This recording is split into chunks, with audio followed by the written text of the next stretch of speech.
तो इस वीडियो में हम बात करने वाले हैं केन्स टेक्नोलॉजी के बारे में, जो कि अभी रिसेंटली लगभग 45% डाउन है from its all time high. लगभग ये 8000 का प्राइस को टच किया था और वहां से ये अभी 4600 के आसपास चल रहा है। तो प्रॉब्लम क्या है इसमें और ये क्यों गिर रहा है?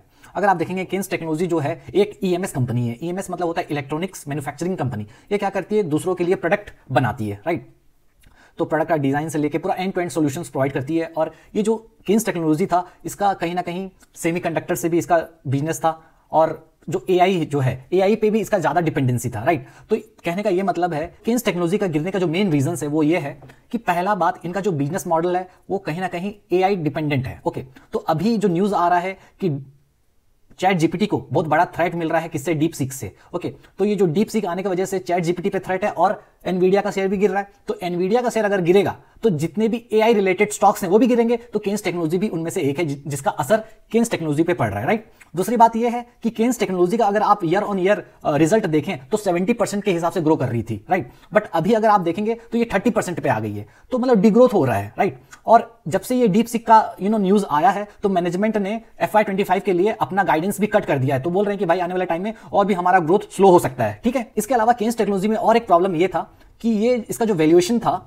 बहुत ही ज्यादा हाई पीई पे चल रहा था, राइट। केन्स टेक्नोलॉजी का हिस्टोरिकल पीई आप देखेंगे तो वो 220 का पीई पे ट्रेड कर रहा था। तो आप समझिए अगर कोई स्टॉक 220 के पीई पे ट्रेड कर रहा है, मार्केट अगर उसको 220 का पीई दे रहा है, ठीक है, तो मतलब समझिए ये वही बात हो गया कि आप मार्केट में मान्यवर गए हैं और अपने लिए बहुत बड़ा सा कुर्ता लिए हैं 1 लाख का, राइट। तो जब आप 1 लाख का कुर्ता ऑर्डर करते हैं तो आप क्या चेक करते हैं कि कहीं फटा ना हो, हर एक छोटा से छोटा बारीकी चीज चेक करते हैं। तो वही चीज इसके साथ हो रहा है कि जब मार्केट आपको इतना हाई वैल्यूएशन देता है तो अगर आप ग्रोथ नहीं करते हैं, 70% से 30% ग्रोथ में आ जाते हैं, तो मार्केट कहता है भाई किस बात का पी तुमको इतना दें, तो आइए लाइन पे लगिए, आपको वैल्यूएशन आपका सही किया जा रहा है। तो वही चीज इसके साथ हो रहा है कि इसका वैल्यूएशन को सही किया जा रहा है और अभी भी ये 140 के पी पे है, जो कि बहुत ही एक्सपेंसिव है। लेकिन आप समझिए चाहे केन्स टेक्नोलॉजी हो, नेटवेब हो और जितने भी डिक्सन जैसे स्टॉक्स हो, जितने भी ये जो स्टॉक्स हैं, ये एक लेवल आने के बाद मतलब देखिए ये कहां तक गिरेगा मुझे भी नहीं पता, बट एक लेवल आने के बाद इंसान सोच सकता है इसमें इन्वेस्ट करने के लिए, क्योंकि ये एक लेवल आने के बाद थोड़ा सा वैल्यूएशन वाइज ये थोड़ा सही हो जाता है। बट ये कब सही होगा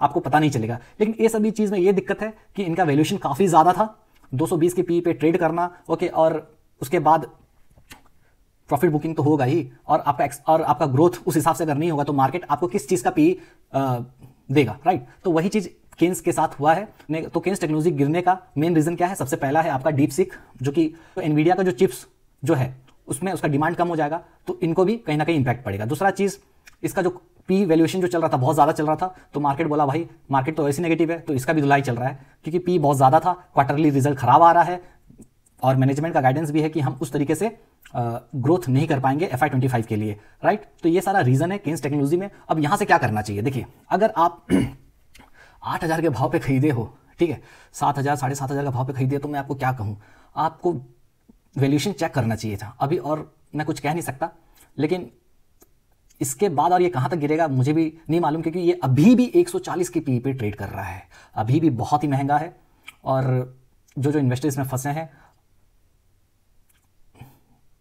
मैं उनके लिए बहुत ही, मैं क्या कह सकता हूँ, मैं उनके लिए सॉरी फील कर सकता हूँ और कुछ नहीं कह सकता। बट ये है कि ये सब स्टॉक से थोड़ा दूर आप लोगों को रहना चाहिए। जब भी बुल मार्केट का और बेयर मार्केट का यही एक एग्जांपल होता है कि बुल मार्केट में कोई सा भी प्राइस में इंसान घुस जाता है, राइट। जब बेयर मार्केट आता है तो उसको लगता है भाई मैं ये क्या गलती कर दिया। तो वही चीज केन्स वाले जितने भी इन्वेस्टर हैं उनको लग रहा होगा। तो यहां से और भी हो सकता है कि प्राइस गिरे, क्योंकि इसके अलावा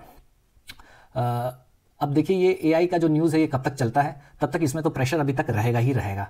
तो थोड़ा संभल के इन्वेस्ट कीजिए, अभी इसमें घुसने का टाइम नहीं है, क्योंकि ये थोड़ा सा रिकवर करके फिर नीचे आ सकता है, राइट।